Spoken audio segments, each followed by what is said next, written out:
For days, the big question in Accra, capital of Ghana, was, would the Queen's visit be cancelled? The people there, optimists by and large, seemed quite sure it would not be. But as there's been a spot of bother lately, the British government had to be satisfied that it would be safe for Her Majesty to go, especially when some damage was done, even to the statue of President Nkrumah.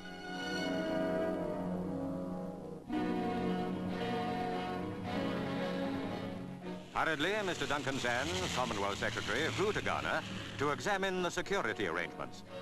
The Ghanaian Foreign Minister received him on the President's behalf. Mr. Sands met pressmen and explained the position to them. It was, to all appearances, a pleasant meeting. The journalists appreciated the British Cabinet's anxiety in view of the recent bomb incidents, and they convinced him how tremendously disappointed everyone in Ghana would be if the Queen were advised to stay home. President Nkrumah himself was evidently quite unperturbed as he and Mr. Sands saw the now repaired feet of the statue. They decided that together they would travel the route of the royal procession. Their decision pleased thousands in Accra, whose enthusiasm made a good impression on the Commonwealth Minister.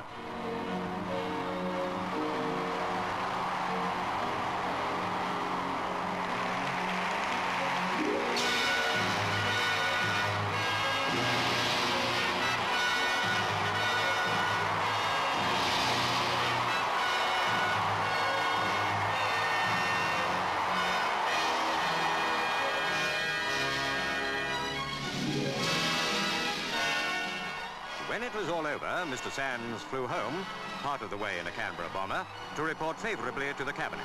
The decision? The tour was on. So, at London Airport, on the morning after Mr. Sands' report, the Queen and Prince Philip arrived to begin their flight. Some Ghanaians were among the people assembled to see them off. But as fog is no respecter of royal departures, there was a delay of almost an hour. Little Pearl Akwe, daughter of a Ghanaian student in London, presented a bouquet of orchids.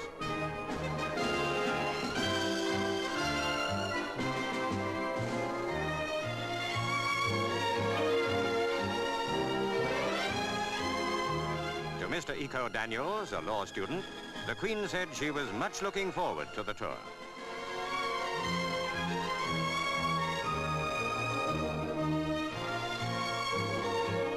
To Mr. Macmillan and other ministers, the Queen bade goodbye when permission to take off was at last granted. Farewell also to the Earl of Scarborough, the Lord Chamberlain. Everyone at the airport felt that the right decision had been made and that consequences transcending all-round disappointment might have resulted had the tour been cancelled.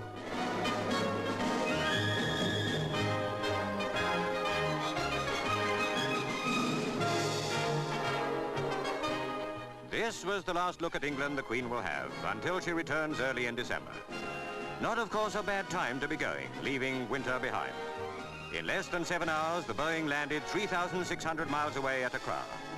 Her Majesty's subjects wish her a successful and most pleasant tour.